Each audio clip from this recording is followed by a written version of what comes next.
এই যে শুনছো? তোমাকেই বলছি, আমাদের চ্যানেলটি সাবস্ক্রাইব করে দাও না প্লিজ।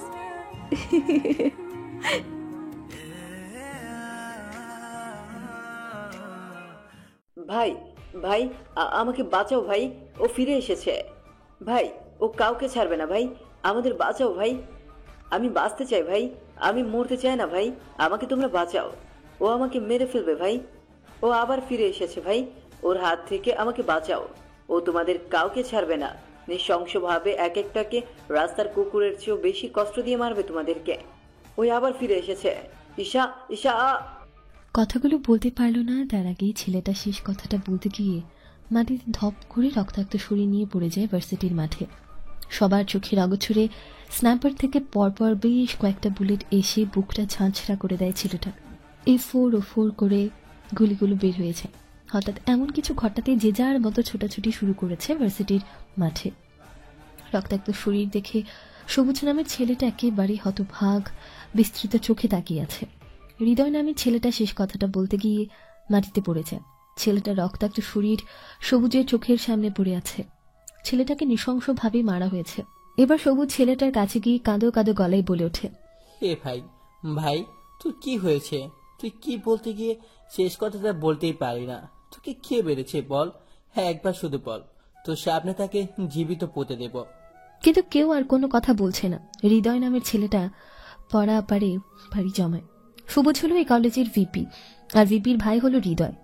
হৃদয়কে কেউ বা কারা নৃশংসভাবে মেরেছে, আর হৃদয় নিজের জান বাঁচিয়ে এসেছে ভিপির কাছে, কিছু বলতে গিয়েও বলতে পারে না। তার আগে স্নাইপার থেকে কেউ গুলি চালিয়ে মেরে ফেলে দিন দুপুরে কলেজের মাঠে, ভার্সিটির মাঠে শিক্ষক শিক্ষার্থী সবাই এসে জড়ো হয়েছে। চারদিকে হই চই পড়ে গেছে। ছাত্র নেতারা এসে চারদিক দিয়ে ঘিরে ধরেছে ভার্সিটির মাঠে। পুলিশ রেপ চারদিক দিয়ে মাঠটা ঘিরে রেখেছে। দিন দুপুরে জনগণের সামনে প্রকাশ্যে হত্যা করাটা সবার মাঝে আতঙ্ক ছড়িয়ে দিয়েছে। তার চেয়েও আতঙ্ক ছড়িয়ে দিয়েছে তার এই রকম মন মানতিকর ভয়ানক মৃত্যুটা এতটাই ভয়ানক যে কেউ দেখলে আটকে উঠবে। শরীরটাকে খণ্ড খণ্ড বিখণ্ড করে ফেলেছে। চলুন তাহলে আপনাদের শুনিয়ে আনি কে অজানা ব্যক্তি যে হৃদয়কে নির্মমভাবে হত্যা করেছে। শুনিয়ে আনি কিভাবে তাকে হত্যা করেছে। হৃদয় আজকে ভার্সিটির ভিপি। সবুজের কথায় কিছু দরকারি ফাইল মেয়রের কাছে নিয়ে যাওয়ার ছিল। ঠিক তখনই রাস্তার মাঝখান থেকে একজন অজানা ব্যক্তি দিন দুপুরে পেছন থেকে রুমাল ছেপে ক্লোরোফর্ম ইউজ করে ব্ল্যাক কালারের একটা বাংলা কারে হৃদয়কে উঠিয়ে নিয়ে চলে যায়। সে অজানা ভয়ানক ব্যক্তিটি গাড়িটা নিয়ে চলে আসে রাজপ্রাসাদের মতো একটা অসম্ভব সুন্দর অপরূপ বাড়ির ভেতরে। হৃদয়কে ঘাড়ি করে রুমের ভেতর নিয়ে এসে চেয়ারের সাথে বেঁধে ফেলে। তারপর সে অজানা ব্যক্তিটা পায়ের উপর পা তুলে বসে থাকে। মুখে সিগারেট নিয়ে একটা ব্যাগের চেইন খুলে ততক্ষণে হৃদয়ের জ্ঞান ফিরে আসে। হৃদয় দেখে নিজেকে আবিষ্কার করেছে একটা রুমের মধ্যে, চেয়ারের সাথে বাঁধা অবস্থায় নিজেকে দেখে বলে ওঠে, কে আছো? আমাকে বাঁচাও। আমাকে কেন তুলে এনেছ? কি চাই তোমার? কে তুমি? এতক্ষণ সেই অজানা আগন্তুকটা উল্টো হয়ে ব্যাগের চেইন খুলে ব্যাগের ভেতর থেকে কি যেন বের করছিল। হঠাৎ পেছনে হৃদয়ের কণ্ঠস্বর শুনতে পেয়ে পেছনে তাকিয়ে দেখে হৃদয়ের জ্ঞান ফিরেছে। হৃদয় সে চিরচেনা সুপরিচিত মুখটা দেখে আটকে ওঠে। কথা বলার ভারসাম্য হারিয়ে ফেলে। পুরো পৃথিবীটা তার চারদিকে ঘুরতে থাকে। আজকে প্রায় 2 বছর পর হঠাৎ সেই ভয়ানক মুখটা দেখে শরীরের পুরো আত্মা কেঁপে ওঠে। শরীরের রক্ত চলাচল বন্ধ হয়ে গিয়েছে। পুরো প্যারালাইসিস হয়ে গেছে বডিটা হৃদয়। শরীর থরথর করে কাঁপতে শুরু করেছে হৃদয়। এই এসির মধ্যেও ঘেমে একাকার হৃদয়। হৃদয় ভয়ে জর্জরিত গলায় বলে ওঠে, ঈশান ভাই, ভাই আপনি এখনো বেঁচে আছেন? এটা কি করে সম্ভব? এ কথাটা শুনে ঠোঁটের নিচে একটা একচিলতে হাসি দেয় সে অজানা ব্যক্তিটি। হৃদয় সেই অজানা ব্যক্তির মুখে এরকম হাসি দেখে বুঝে যায় তার আজকে শেষ দিন। কেননা তার হাসির মধ্যেই লুকিয়ে আছে অজানা অনেক কথা। এই হাসির মধ্যেই লুকিয়ে আছে তার ভয়ার্ত ভয়ঙ্কর চেহারাটা। হৃদয় আবারও কাঁপা কাঁপা গলায় বলে ওঠে, ভাই আপনি বেঁচে আছেন, আমি অনেক খুশি হয়েছি ভাই। আমি সেদিন আপনাকে অনেক বাঁচানোর চেষ্টা করেছি, কিন্তু আপনাকে বাঁচাতে পারেনি। ওরা আপনাকে ষড়যন্ত্র করে মেরে ফেলেছে। হৃদয়ের মুখে এই কথা শুনে রুমের মধ্যে থাকা অজানা ব্যক্তিটা চারদিকে ছোটাছুটি করতে থাকে। সিগারেটের ধোঁয়া টানতে থাকে। নিকোটিনের ধোঁয়াগুলো টেনে কষ্টের কিছুটা অংশ শেয়ার করে সেই সাদা নিকোটিনের ধোঁয়ার সাথে। বাতাসের সাথে অজানা কিছু কথা। আগন্তুকটা এদিক ওদিক ছোটাছুটি করতে থাকে। এক পর্যায়ে হঠাৎ করে হৃদয়ের সামনে এসে গলাটা চিপে ধরে আর বলে ওঠে, তুই সেদিন আমাকে বাঁচাতে চেয়েছিলিস বলেই তো আজও আমি বেঁচে আছি। আর তুই আমাকে বাঁচিয়েছিস বলে আজকে তোকে তোর জীবনের সেরা উপহার দেব। হৃদয় জানে হৃদয়ের আজকে শেষ দিন, কারণ হৃদয় যা করেছে তারপর কোনোদিন সে ক্ষমা পাবে না ঈশানের কাছ থেকে। হৃদয় এবার কাঁদো কাঁদো গলায় বলে ওঠে, ভাই আমি জানি তুমি সব জানো, আমার ভুল হয়ে গেছে ভাই, আমি এমনটা করতে চাইনি, লোভের বশে তোমার সাথে বেমানি করতে বাধ্য হয়েছে। হৃদয়ের মুখে কথা শুনে ঈশান নামের সে আগন্তুকটা উচ্চস্বরে হাসতে থাকে, আবারও ছোটাছুটি করতে থাকে। হৃদয় জানে ঈশান একটা সাইকো পাগলা, সে একবার যেটা করবে বলে সেটা না করা অবধি নতুন কোনো কাজ করে না সে। ঈশান এবার হাসতে হাসতে বলে ওঠে, তোকে কি দেনি বল? চাওয়ার আগে তোর পায়ের সামনে এনে হাজির করেছি, আর তুই কিনা শেষে আমার পিঠে ছুরি মেরেছিস। যে থালাতে খেলি সেই থালাটাই তুই ফুটো করলি। আরে তুই চাইলেই তো তোকে কলেজেটাও ছিঁড়ে খাওয়াতাম, কিন্তু সেরার যোগ্যতা তুই রাখলি না। তাই তো তোকে এখন এমন জায়গায় ট্রান্সফার করব না, না পারবি বেইমানি করতে আর না পারবি ভালো থাকতে। ঈশানের মুখে হৃদয়ের এই কথাটা শুনে উচ্চস্বরে কাঁদতে থাকে।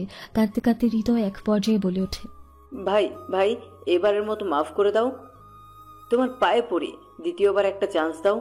সে অজানা অচেনা ঈশান ব্যাগ থেকে একটা রুমাল বের করে ঢুকিয়ে দেয় হৃদয়ের মুখে। হৃদয় গোঙাতে থাকে, কিন্তু মাগার কথা বের হয় না তার মুখের ভেতর থেকে। হৃদয় বক্স থেকে একটা ব্লেড বের করে তারপর কাট ফ্রাই করার জন্য ড্রিল মেশিনে কাট করার জন্য কবদা করাট, হিস্কো ব্লেড, কাঁচি প্লাস হাতুড়ি, টেস্টার, ইলেকট্রিক আরও কিছু সরঞ্জাম, ইলেকট্রিক্যাল ফ্ল্যাগ বোর্ড থেকে কয়েকটা তার টেনে এনে হাতে ও পায়ে লাগিয়ে দেয় হৃদয়। তারপর বেশ কয়েক সেকেন্ড ইলেকট্রিক্যাল শক দেয়, তাতে ওর অবস্থা নাজেহাল। তারপর প্লাস দিয়ে হৃদয়ের পায়ের 10 আঙ্গুলের নখ উপড়ে ফেলে, একইভাবে হাতের 10 আঙ্গুলের নখ তুলে ফেলে। তারপর সেগুলোতে চুন ঢেলে দেয়, রক্তের সাথে চুন একত্রিত হওয়ায় সারা শরীরে যেন আগুন জ্বলে যায়। ইলেকট্রিক্যাল বিদ্যুতের চেয়েও যেন শরীরটাকে কাঁপিয়ে তুলেছে তার এই নির্মম অত্যাচার। তারপর হাতের ও পায়ের রগ ও শিরা কেটে দেওয়া, গড়গড় করে রক্ত পড়তে থাকে। তারপর বুকের বাম পাশে ও ডান পাশে ড্রিল মেশিন দিয়ে এনকে নাম টেকে দেয়। এত যন্ত্রণা সহ্য করতে পারছে না, চিৎকার করছে, কিন্তু তার চিৎকার বাইরে আসে না। চোখের পানি দেখেও যেন মায়া হচ্ছে না ঈশানের। ঈশান তারা নিজের কাজ করে চলেছে। তারপর ঈশান একটা হাতুড়ি ও কিছু ঝুলি নিয়ে একে একে সারা শরীরে হৃদয়ের গেঁথে দিতে থাকে হাতুড়ি দিয়ে। হৃদয় পুরো আধমরা হয়ে গেছে, রক্ত মুখের ভেতর দিয়ে গড়গড় করে পড়ছে। যে হাতটা দিয়ে ঈশানের সাথে বেইমানি করেছে সেই হাতের উপর ড্রিল মেশিন দিয়ে একে একে ফুটো করে দেয়। প্রায় 6 থেকে 7টা ক্ষত সৃষ্টি হয়েছে সে হাতের তালুতে। হাতের তালুতে ভালো করে তাকালে ফোর থেকে ওপর দেখা যাবে শরীরের সব রক্ত শেষ। ঈশান হৃদয়কে আর কোনো কষ্ট দেবে না বলে শেষ একটা থেরাপি দেওয়ার জন্য সেলুনে যে ব্লেড দিয়ে মানুষের চুল কাটা হয় সেই চুল কাটার মেশিন দিয়ে পুরো মাথাটাকে ন্যাড়া করে দেয় হৃদয়। তারপর হৃদয়ের মাথায় ব্লেড দিয়ে কয়েকবার টান দেয়, মাথা কেটে গড় গড় করে রক্ত বের হতে থাকে। তার ব্রেন দিয়ে তারপর মাথায় একটা গর্ত করে, ব্রেনের উপর মাথার মগজগুলোর ভেতরে শটাও লেথন ঠেলে দেয়। তারপর পুরো মাথাটাতে একটা রাসায়নিক কেমিক্যাল দিয়ে আবার পরিপূর্ণভাবে ক্ষতস্থানগুলো পরিপূর্ণ করে দেয়। পাগলের মতো ছটফট করতে থাকে হৃদয়। এরকম অত্যাচারে যেন হৃদয়ের পুরো শরীরটাতে 11,000 ভোল্টেজের বিদ্যুতের চেয়েও যেন দ্রুত বিদ্যুৎ প্রবাহিত হচ্ছে সারা শরীরে। কাঁদতে শুরু করেছে সে, আধ মরা হয়ে আছে, মুখ দিয়ে লালা পড়ছে। এবার মুখ থেকে রুমালটা বের করে সাথে সাথে যেন একটা দীর্ঘশ্বাস ফেলে আর চিৎকার দিয়ে বলে ওঠে, ও মা গো, ও বাবা গো, আমাকে বাঁচাও গো, গেলাম আমি। বেঁচে থাকতে বাপের জন্মেও কারোর সাথে বেইমানি করব না। হৃদয়কে আর কোনো কিছু বলার সুযোগ না দিয়ে ঘাড়ি তুলে নেয়। তারপর বাইরে যাওয়ার উদ্দেশ্যে রওনা দেয়। গাড়িতে এনে বসিয়ে দেয় হৃদয়কে। গাড়ি চালাতে চালাতে ঈশান বলে ওঠে, আরে পাগলা, পাগলে ঘি না খায় ছাগলে ঘি চায়, পুরনো আমলের ডায়লগ। তোকে বাঁচিয়ে রাখবো কখন বললাম? তুই তো আর মাত্র কয়েক মিনিট বাঁচবি, কারণ তোর মৃত্যু অনির্বাচিত হয়ে গেছে। তোর টিকিট কাটা হয়ে গেছে, শুধু ওপারে যাওয়ার পালা। হৃদয় আর কোনো কথা বলতে পারে না। কথা বলতে বলতে দিন দুপুরে এসে হাজির হয় ভার্সিটির গেটের সামনে। তারপর গাড়ি থেকে ধাক্কা মেরে ফেলে দেয় হৃদয়কে। ধাক্কা মেরে ফেলে দেওয়ার আগে কানে কানে বলে দেয়, তোর বর্তমান ভাইকে বলে দিবি শহরে এসে গেছি আমি থান্ডব করতে। খেলাটা যেন ভালো করে খেলে, দাবার একটা গুটি যদি ভুল করে খেলে তাহলে কিন্তু সব শেষ। এই বলে ধাক্কা মেরে ফেলে দেয় হৃদয়কে। হৃদয় আধ মরা হয়ে ক্ষতবিক্ষত রক্তাক্ত শরীরটা নিয়ে খুঁড়াতে খুঁড়াতে ভার্সিটির ক্যাম্পাসে হাজির হয়। ক্যাম্পাসের ভেতর ছাত্রনেতা ও কলেজের ভিপি সবুজ কিছু ছেলেপেলে নিয়ে আড্ডা দিচ্ছে। তারই মাঝখানে হাজির হয় আর অতীতের এইসব ঘটনা ভুলে বাইরে থেকে ভার্সিটির পাশে 10তলা বিল্ডিং এর উপর থেকে যখনই হৃদয় ঈশানের নামটা বলতে যাবে ঠিক তখনই ঈশান নামের ছেলেটা স্নাইপার দিয়ে গুলি করে মেরে ফেলে হৃদয়কে। এই ছিল হৃদয়কে মেরে ফেলার কারণ। ভার্সিটির মাঠে উপস্থিত হয় এসআই সঞ্জিতা। তারপর সঞ্জিতা পুরো কলেজ মাঠটাকে পুলিশ দিয়ে চারদিক দিয়ে ভালো করে তদন্ত করায় অবশেষে সঞ্জিতা বলে ওঠে, মিস্টার সবুজ, লাশটাকে ফরেনসিক ল্যাবে নিয়ে গেলাম তদন্ত করার জন্য। আর আপনারা সাবধানে থাকবেন, কারণ আমরা লাশের পকেট থেকে একটা চিঠি পেয়েছি। চিঠিতে লেখা আছে, শহরে এসে গেছে এনকে। শহরে নতুন করে হবে এখন থেকে থান্ডব। শহরের রং বদল হতে চলেছে হাওয়ায় হাওয়ায়। কেউ বাঁচতে পারবে না এনকের হাত থেকে। শহরের লাশের থান্ডব ছড়িয়ে দেব।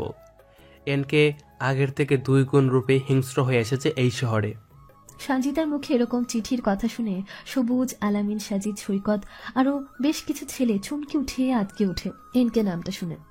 পাগুলো থরথর করে কাঁপা শুরু করেছে সবুজ, আল আমিন, সাজিদ, সৈকত আরো বেশ কিছু ছেলে মেয়ের। এনকে নামটা শুনে যেন সবার মধ্যে আতঙ্ক ছড়িয়ে গেছে। কেউ ভাবতে পারছে না 2 বছর পরে এই মৃত মানুষটা কি করে আবার এই শহরে ফিরতে পারে। সে এই শহরে একবার ফিরে এসেছে মানে পুরো শহরটা মৃত্যুপুরীতে রূপান্তরিত হয়েছে। সবার মাঝে যেন ভয়ের ছাপ স্পষ্ট বোঝা যাচ্ছে। কেউ কোনো কিছু বলতে পারছে না মুখ ফুটে পুলিশ অফিসার সঞ্জিদাকে। এরপর যে সঞ্জিদা কলেজে সবার এরকম অবস্থা দেখে বলে ওঠে সঞ্জিদা, কি ব্যাপার, আপনারা চিঠিতে এনকে নামটা শুনে আপনারা এত ঘাবড়ে গেলেন কেন? শরীর থেকে এমন ঘাম ঝরছে আপনাদের। কি রহস্য লুকিয়ে রেখেছেন ভার্সিটির মধ্যে, যেটা এখনো আমাদের কাছে রহস্য হিসেবে লুকিয়ে আছে? সবটা বলুন আমাদেরকে। কেউ কোনো কথা বলছে না, চুপচাপ হয়ে আতঙ্কে ও ভয়। পুরো নিস্তব্ধ ভার্সিটির মাঠ। এখন যদি কেউ মুখ খুলে নিশ্চিত তার মৃত্যু অবধারিত। ঠিক একইভাবে তাই ভয় কেউ কোনো কিছু বলছে না। সবুজ হালকা কণ্ঠে বলে ওঠে, দেখুন ইন্সপেক্টর, এটা আমাদের ভার্সিটির বিষয়। এতে আপনারা নাক না গলানো ভালো হবে।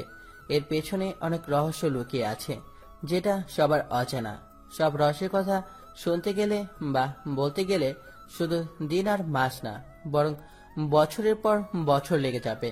ভার্সিটির ভিপির মুখে সাব ইন্সপেক্টর সঞ্জিতা এই কথা শুনে বেশ খানিকক্ষণ হেসে নেয়। তারপর আঙ্গুল ঝাঁকিয়ে বলে ওঠে, মিস্টার সবুজ, আলামিন, শৌকত ও সাজিদ, আপনারা কিন্তু এই খুনের লিস্টে আছেন। কেননা চিঠিদের আপনাদের নাম উল্লেখ করেছে। তাই নিজেদের বাঁচাতে চাইলে পুলিশের সাথে শত্রুতা নয়, বরং বন্ধুত্ব রাখুন। এ বলে পুলিশ ইন্সপেক্টর সঞ্জিদা একটা হাসি দিয়ে সেখান থেকে বেরিয়ে পড়ে। সঞ্জিদার মুখে এই কথা শুনে সবুজ, আলামিন, সৈকত ও সাজিদ বেশ ঘাবড়ে যায়। কেননা তারা বেশ ভালো করে জানে তারা কি করেছে এক অজানা ব্যক্তির সাথে।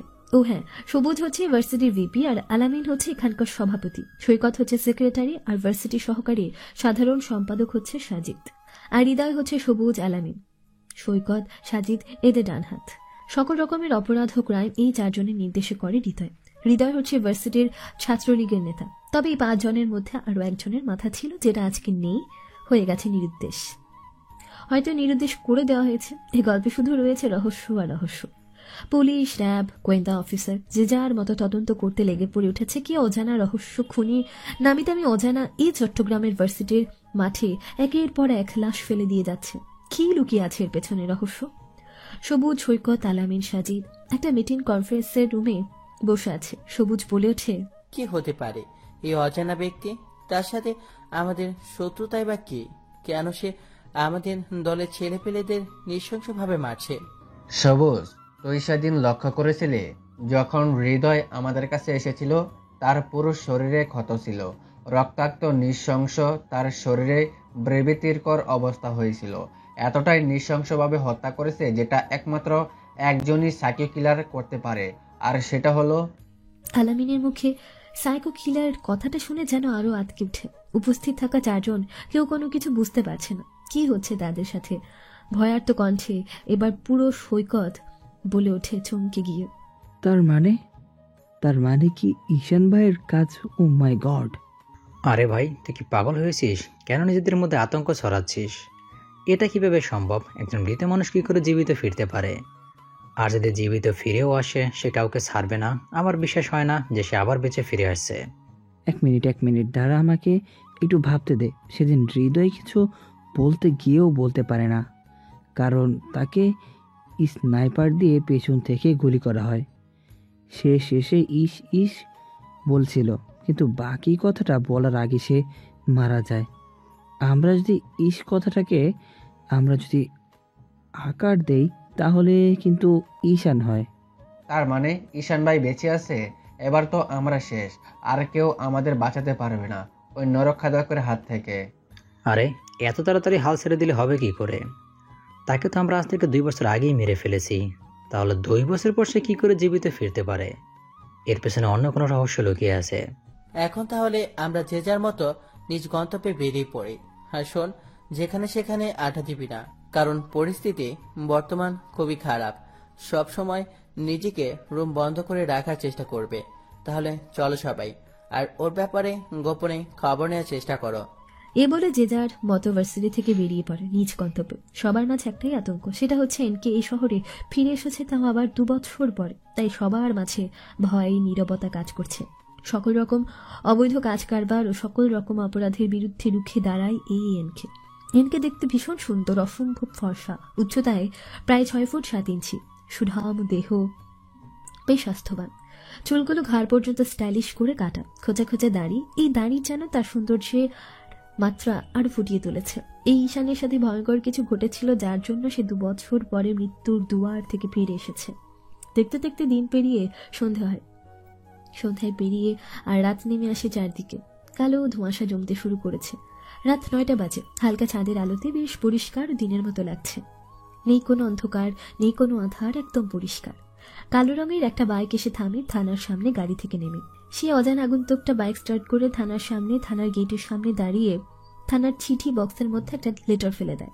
এটা দেখে একটা পুলিশ কনস্টেবল এগিয়ে আসলে দ্রুত সেখান থেকে চেনা ও অজানা ব্যক্তিটা গাড়ি নিয়ে হারিয়ে যায় চাঁদনির জ্যোৎস্নার আলোতে। সে constable lady police officer box থেকে চিঠিটা বের করে না দেখে নিয়ে যায় সাব ইন্সপেক্টর সঞ্জিদার কেবিনে। সেখানে গিয়ে সে লেডি কনস্টেবল বলে ওঠে, ম্যাডাম, থানার বাইরে কিছুক্ষণ আগে একটা ছেলে, মুখে মাস্ক ছিল, হাতে গ্লাভস পরনে, মাথায় টুপি পরনে, ব্ল্যাক কালারের জ্যাকেট ও চোখে কালো রঙের সানগ্লাস, কিছুক্ষণ আগেই চিঠিটা কেটে সামনের বক্সে দিয়ে যায়। আমি জিজ্ঞেস করতে গেলে ছেলেটি দ্রুত সেখান থেকে বেরিয়ে পড়ে। তারপর সাব ইন্সপেক্টর সঞ্জিদা চিন্তিত মুখে কাঁপা কাঁপা গলায় বলে ওঠে, আচ্ছা, তুমি আমাকে দাও আর তুমি বাসায় চলে যাও, তোমার ডিউটি শেষ। আমিও চলে যাব, আর কিছুক্ষণের মধ্যেই কয়েকটা ফাইল বাকি আছে। ওকে ম্যাম, ঠিক আছে। এই বলে বেরিয়ে পড়ে লেডি কনস্টেবল। আর সঞ্জিদা চিঠিটা খুলে দেখতে পায় আলামিনের ছবির উপরে ক্রস চিহ্ন দেওয়া, সাথে লেখা আছে 2। সেখানে আরও ছবি আছে সৈকতের সাজিতে। এটা দেখে ঘাবড়ে যায় আর দ্রুত সঞ্জিদা পুলিশ স্টেশনের সিসিটিভি ফুটেজ দেখতে থাকে। সত্যি একজন মুখোশধারী কালো পোশাকওয়ালা লোক এই চিঠিটা বক্সে দিয়ে যায় অজানা ব্যক্তি হিসেবে। ভাবতে ভাবতে অনেক সময় কেটে যায়। নীরবতা ভেঙে সবকিছু ঠিকঠাক করে সঞ্জিদা বেরিয়ে পড়ে বাড়ির উদ্দেশ্যে। রাত 11টা বাজে। চারদিক দিয়ে মানুষের সমাগম কমতে থাকে। ধীরে ধীরে নিস্তব্ধ হতে থাকে পুরো শহরটা। বাজারের ভেতরে দোকানপাটে রাস্তার পাশে দাঁড়িয়ে নাইট ডিউটি করছে বাজারের নাইট ডিউটি সিকিউরিটি গার্ডগুলো। হঠাৎ করে বাজারের মধ্যে পাগলের বেশে একজন পাগল প্রবেশ করে। নাইট ডিউটি সিকিউরিটি গার্ডগুলো ভেবেছিল পাগল, তাই কিছু বলে না, পাগলামি করেই তার কাজ। সিকিউরিটি গুলো করে তাদের কাজ। দেখতে দেখতে মধ্যরাত হয়। রাত 3টা বাজে। সবাই ঘুমের ঘোরে সিকিউরিটিগুলো যেখানে পেয়েছে সেখানে ঘুমিয়ে গেছে। নাহিদ নামের সিকিউরিটির বুকে কুড়াল দিয়ে বেশ কয়েকবার ক্ষত সৃষ্টি করেছে কালো মুখোশধারী অপরিচিত লোক। তবে মারার আগে মুখে ঢুকিয়ে দিয়েছে একটা রুমাল। সিকিউরিটি গার্ডটা সেখানে রক্তের স্রোতে বেরিয়ে যাওয়ার কারণে মৃত্যুর স্বাদ গ্রহণ করে।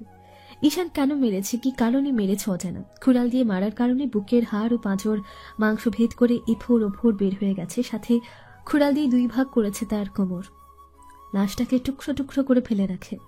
তারপর এনকে চিহ্নটা এঁকে দেয় এবং সিকিউরিটি গার্ডটা কে কিভাবে মেরেছে তার ভিডিও এবং কি কারণে মেরেছে তার ভিডিও লাশের পাশে রেখে দেয়। সিকিউরিটি গার্ডটাকে কি কারণে এনকে ঈশান কি কারণে মারলো শুনে আসি। যেদিন ঈশানকে বেশ কিছু ছেলেপেলে মিলে ষড়যন্ত্র করে মেরেছিল, সেদিন এই সিকিউরিটি গার্ডটা ইচ্ছে করলে তাকে বাঁচাতে পারত, কিন্তু সে তা না করে টাকার লোভে ঈশানের আপনজনদের সাথে হাত মিলালো। আর সেদিন ঈশানকে তার আপন জনেরাই মেরেছিল। কেন মেরেছে, কি কারণে মেরেছে, কিভাবে মেরেছে সব জানতে পারবেন। গল্পের সাথেই থাকুন। দেখতে দেখতে রাত পেরিয়ে সকাল হয়। পরের দিন সকালে পুলিশ খবর পেয়ে তদন্ত করতে চলে আসে। পুলিশ তদন্ত করছে নিজেদের মতো করে। সাংবাদিক বলছে, বাজারের মধ্যে রাতে নাইট ডিউটি সিকিউরিটি গার্ডকে কেউ বা কারা নৃশংসভাবে হত্যা করেছে। কিছুদিন আগে ভার্সিটির মাঝখানে দিনে দুপুরে হত্যা করেছে ছাত্রনেতা হৃদয়কে। আর আজকে আর একটা মার্ডার। কে এই খুনি, যার সন্ধানে এখনো করতে পারছেন না আইন শৃঙ্খলা বাহিনী। জেনে আসি সাব ইন্সপেক্টর সঞ্জিতার মুখ থেকে কি বলে উনি। শহরে এমন কিছু ঘটে যাবে বুঝতেও পারিনি, তবে সাধারণ মানুষের কোনো ভয় নেই। এই খুনি সবার পরিচিত। আমরা একটা ভিডিও পেয়েছি। এই সিকিউরিটি গার্ডটি কোনো এক ব্যক্তির শুধু টাকার বিনিময়ে সে জীবন বাঁচায়নি, চাইলেই সে বাঁচাতে পারত।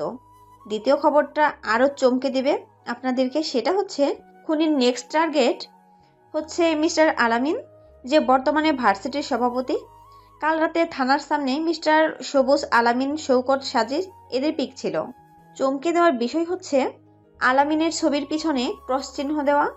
আমরা সম্পূর্ণ চেষ্টা করব ওনাকে সিকিউরিটি দেওয়ার। এই ছিল চট্টগ্রামের বর্তমান ভার্সিটি শহরের খবর। পরবর্তী খবর পেতে সাথেই থাকুন। সাংবাদিকের দেখানো নিউজ ও ইন্সপেক্টর সঞ্জিতার কথা শুনে আটকে উঠে আলামিন। ভার্সিটির ক্যাম্পাসে সময় কাটাচ্ছিল সবুজ, আলামিন, সৈকত, সাজিদ ফোনে ভিডিও দেখছিল। তখনই সাংবাদিকের কথাগুলো শুনতে পায়। তা দেখে চারজনের খবর শুনতে পায়। খবরটা শুনেও দেখে তাদের শরীরের লোম খাড়া হয়েছে। চারজনে আটকে উঠে। আলামিন তো কাঁপাকাঁপি শুরু করেছে। এই শীতল আবহাওয়া, তারপরেও ঘেমে একাকার। আলামিন একরকম অবস্থা দেখে সবুজ বলে ওঠে, তার মানে কি ঈশান ভাই বেঁচে আছে? সে এখনো মরেনি? আলামিন, সে একবার যখন বলেছে নেক্সট টার্গেট তুই, তার মানে সে তোকে মারবে। আমরা তোকে ফুল সিকিউরিটি দিব। তুই বাসার বাইরে যাবি না। আমি ভাইয়ের সাথে কথা বলে দেখছি। এবার দেখছি খেলাটা খেলতেই হবে, না হলে কেউ বাঁচব না প্রাণে। সবুজের এরকম ভয়ানক কথা শুনে যেন আরো থমকে যায় আলামিন। আলামিন এবার গুটি ছুটি মেরে কাঁপতে শুরু করেছে। কাঁপা কাঁপা গলায় বলে ওঠে, ভয়। আমি মরতে চাই না, তোরা আমাকে যে করে হোক বাঁচা। আমি অনেক বড় ভুল করেছি। ভাইয়ের সাথে বিশ্বাসঘাতকতা করে ও একটা হিংস্র হায়না। ওই পাগলা খেপাসার একবার খেপেছে মানে কাউকে ছাড়বে না, মানে ছাড়বে না, সবাইকে নির্মমভাবে মারবে। তোরা আমাকে বাঁচা, আমি এত সহজে মরতে চাই না। এই বলে আলামিন সেখান থেকে কাঁদতে কাঁদতে বেরিয়ে পড়ে তার বাড়ির উদ্দেশ্যে। সারা শরীরের ভয়ে লোমগুলো খাড়া হয়ে গেছে। খবরটা পুরো ভার্সিটি ক্যাম্পাসে ছড়িয়ে গেছে। সবাই জানে কম বেশি ঈশান কে মেরেছে, কেনই বা মেরেছে। অনেকের কাছে এটা ধোঁয়াশা, আবার অনেকের কাছে খোলাসা। সে একবার শহরে ফিরে এসেছে মানে নৃশংসভাবে মারবে এক একজনকে। আলামিনের পেছনে দৌড়ে যায় সবুজ, সৈকত, সাজিদ। আলামিন গাড়ি নিয়ে বেরিয়ে পড়ে ভার্সিটির মাঠ থেকে। পেছনে যেতে থাকে তারা তিনজন। তারপর সবাই পেছনে পেছনে চলে আসে। আলামিন বাড়িতে থেকে দরজা, জানলা, ছাদের গেট, দরজা সবকিছু ভেতর থেকে বন্ধ করে দিয়েছে। খাটের নিচে কাঁথা বালিশ নিয়ে লুকিয়ে পড়েছে খাটের নিচে। প্রচন্ড মশা। তারপরে জীবন বাঁচানোর ভয়ে লুকিয়ে আছে। আলামিনের এরকম করুণ অবস্থা দেখে কলেজের ভিপি সবুজ দ্রুত ফোন করে পুলিশ অফিসার সঞ্জিতাকে। পুরো 50টা কনস্টেবল পুলিশ অফিসার পাঠিয়ে দেয় ভার্সিটির সভাপতি আলামিনের বাড়িতে। কনস্টেবল অফিসারগুলো পুরো বাড়িটাকে ঘিরে রেখেছে। সবুজ, সৈকত, সাজিদ অনেকক্ষণ দাঁড়িয়ে থাকার পর যখন দরজা খুলছে না, তখন তারা নিজেদের গন্তব্যে বেরিয়ে পড়ে। দেখতে দেখতে দুপুর পেরিয়ে বিকেল হয়, বিকেল পেরিয়ে সন্ধে হয়, তবু দরজা খোলার কোনো নামগন্ধ নেই। এবার ইন্সপেক্টর সঞ্জিতার কথা মতো ঘরের দরজা ভেঙে ভেতরে প্রবেশ করে বেশ কিছু কনস্টেবল পুলিশ অফিসারগুলো পুরো বাড়িটা তন্ন তন্ন করে খোঁজে, কিন্তু আলামিন কেউ কোথাও পায় না। অবশেষে খাটের নিচে আলামিনকে লুকিয়ে থাকতে দেখে পুলিশ কনস্টেবল অফিসাররা নিজেদের মধ্যে বলাবলি করছে। নিজেদের মধ্যে অনেকে অনেক কিছু কথা বলছে। তারপর কনস্টেবল পুলিশ অফিসারগুলো পুরো বাড়িটার ভেতর থেকে ঘিরে ফেলে, বাইরেটাও ঘিরে ফেলে। দেখতে দেখতে রাত 9টা বেজে যায়। মানুষের যানবাহন ও শহরের কোলাহল ধীরে ধীরে কমতে শুরু করেছে। শহরের বড় বড় দালান ঘরগুলোতে নিপোতে শুরু করেছে। দেখতে দেখতে রাত 1:45 বেজে যায়। কনস্টেবল পুলিশ অফিসারগুলো বেশ ক্লান্ত, তাদের চোখে আবছা ঘুম পেয়েছে। এদিকে নেই শুধু চোখে ঘুম আলামিনের। সবুজের, সৈকত ও সাজিদের সবাই জাগনা আছে। যে যার মতো করে ভয়ে তাদের ঘুম চোখ থেকে হারিয়ে গেছে। পুরোপুরি 2টা বাজে। হঠাৎ করে বাড়ির আশেপাশে সাদা ধোঁয়া জমতে শুরু করেছে। কনস্টেবল অফিসারগুলো বুঝতে পারছে না হঠাৎ করে এত ধোঁয়া কিভাবে রুমের ভেতরেও বাড়িটা গ্রাস করে নিয়েছে। সকল কনস্টেবল অফিসারের এমনিতেই ঘুম পাচ্ছে, তার উপর হঠাৎ করে কোথা থেকে যেন এত সাদা ধোঁয়া কুয়াশা জমতে শুরু করেছে। 2:45 বেজে গেছে। দেখতে দেখতে সকল কনস্টেবল ঘুমিয়ে পড়ে। চারদিক দিয়ে সাদা ধোঁয়া গ্রাস করে নিয়েছে। কালো পোশাক আশাক পরিহিত একজন ব্যক্তি রুমের মধ্যে প্রবেশ করে। পুরো বাড়িটাকে সাদা ধোঁয়াতে ছেয়ে গেছে। সবকিছুর অপেক্ষা করে সিঁড়ি ভেদ করে দোতলার করিডোর উপেক্ষা করে কাঁচের গ্লাস খুলে দরজা ভেদ করে রুমের মধ্যে প্রবেশ করে। হঠাৎ কার উপস্থিতি টের পেয়ে আলামিন ঘাবড়ে যায়। কেন সে যেখানে লুকিয়ে আছে এই কথাটা তো কারো জানার কথা না, শুধু একজনই জানে, সেটা ঈশান। সে ভাবতে শুরু করেছে ঈশান কি চলে এসেছে, তাকে মারতে পুরো ঘামতে শুরু করেছে। খাটের নিচে লুকিয়ে আছে আলামিন। হঠাৎ করে কাচের একটা ফুলের তোড়া খাটের নিচে কাগজে মুড়িয়ে কেউ একজন ছুঁড়ে মারে। কাগজে লেখা আছে, কাঠের নিচে লুকিয়ে থাকলে কি নিজের জীবন বাঁচাতে পারবি বলে তোর মনে হয় তোর কাছে? হ্যাঁ। হঠাৎ করে কাগজের মধ্যে এই লেখাতে শরীরের লোমগুলো খাড়া হয়ে দাঁড়ায়। হাত পাকাপাকি শুরু করেছে। ঘেমে একাকার হয়ে গেছে শরীরটা।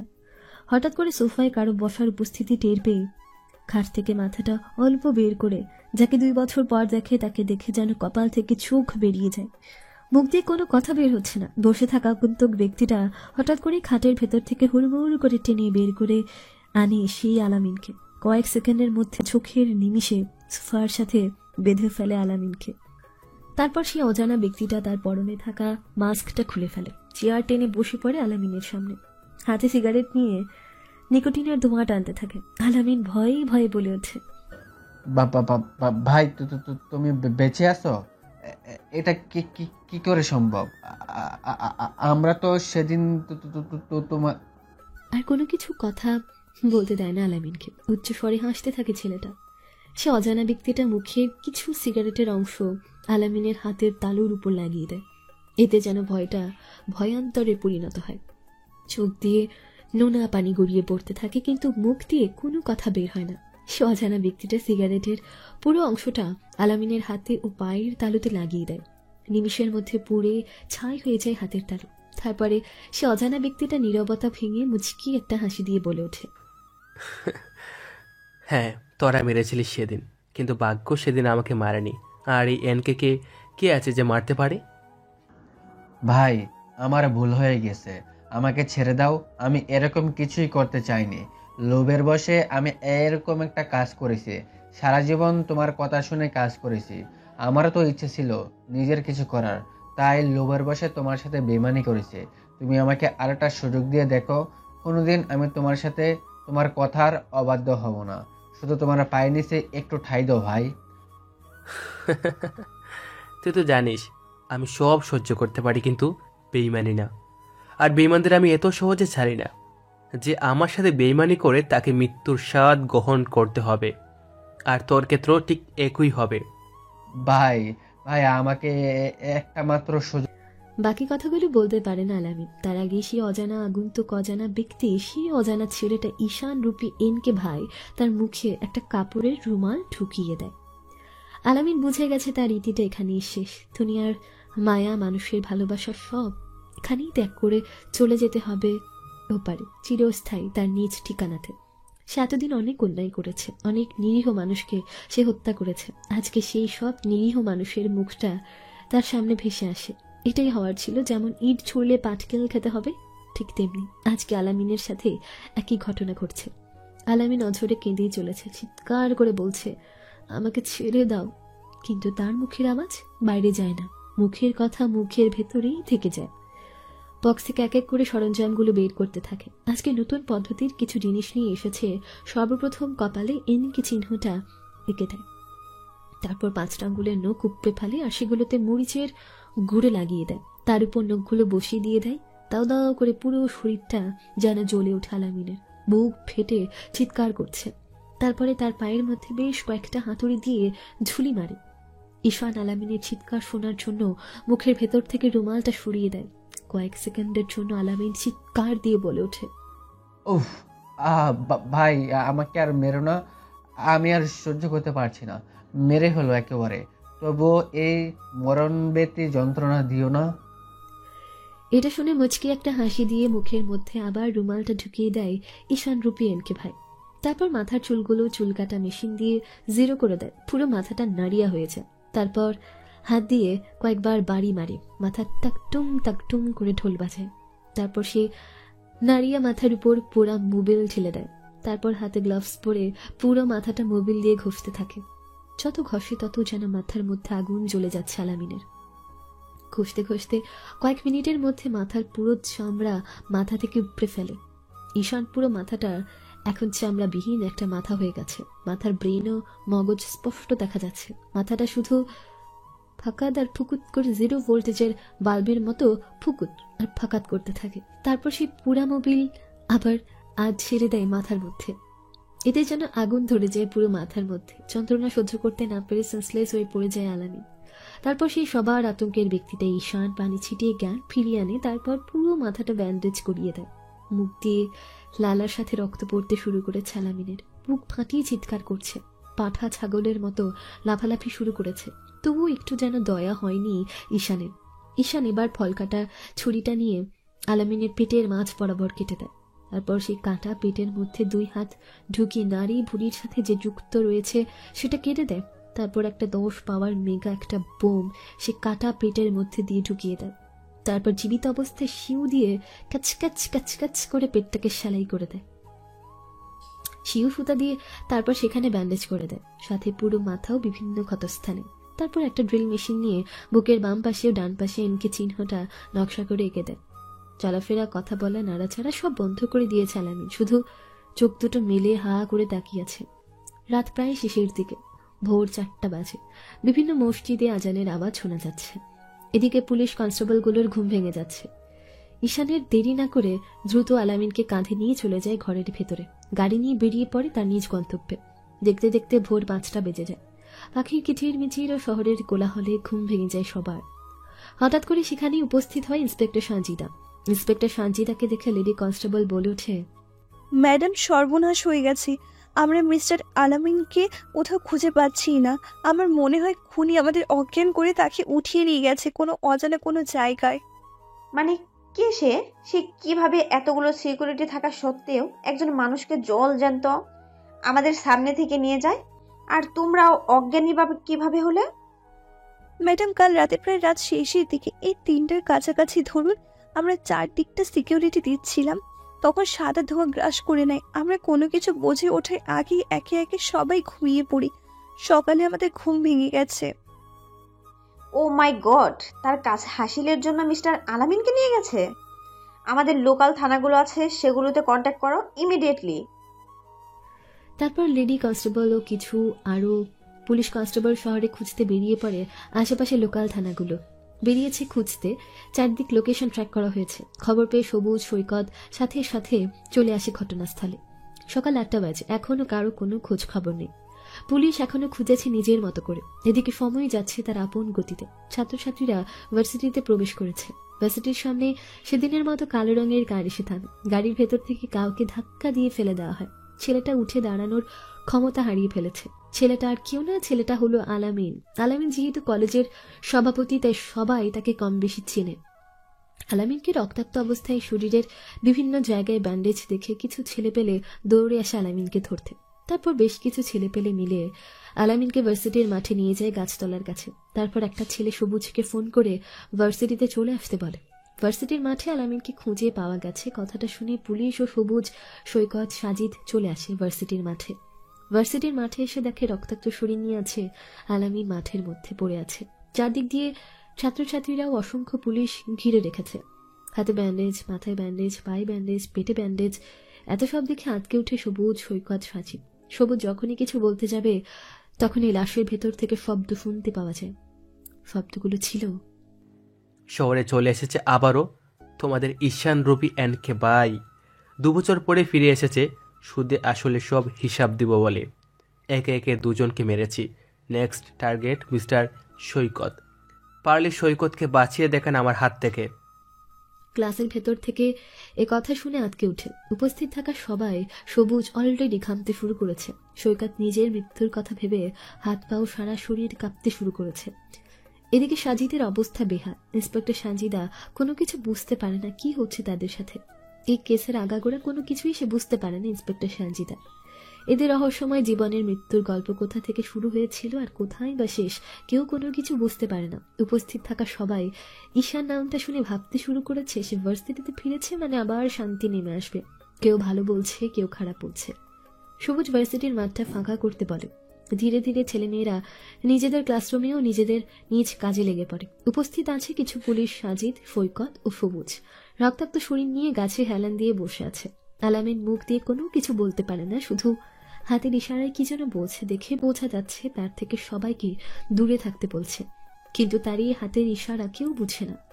আলামিনের কাছ থেকে প্রায় কয়েক হাত দূরে বসে আছে সবুজ, সৈকত, সাজিদ, সাথে কয়েকটা কনস্টেবল। দেখতে দেখতে 11টা বেজে যায়। অন্যদিকে কেউ একজন কালো ঘরের ভেতরে বসে হাতে থাকা ঘড়ির দিকে তাকিয়ে আছে এক দৃষ্টিতে। 11টা 1 বাজে আর মনে মনে বলে ওঠে, খেলা তো কেবল শুরু করেছে, খেলাটা তো জমবে ঠিক 12 মিনিট 44 সেকেন্ডে। এই বলে হাসতে থাকে। অজানা অচেনা অপ্রকাশিত সে ছেলেটা দেখতে দেখতে হাতের ঘড়িতে 12 মিনিট 44 সেকেন্ড বেজে যায়। সাথে সাথে ঠুস করে লাশের ভেতর থেকে বোমটা ব্লাস্ট হয়। লাশটা মুহূর্তের মধ্যে খণ্ড খণ্ড হয়ে যায়। চারদিক দিয়ে শুধু দেখা যাচ্ছে শরীরের টুকরা, সাথে রক্ত। বোম ব্লাস্ট হতে প্রায় 5 মিনিট ধরে সবার মাঝে নীরবতা ছেয়ে আসে। চারদিক দিয়ে ধোঁয়া গ্রাস করে নিয়েছে। সবাই উপস্থিত থাকা খক খক করে কেসে ওঠে।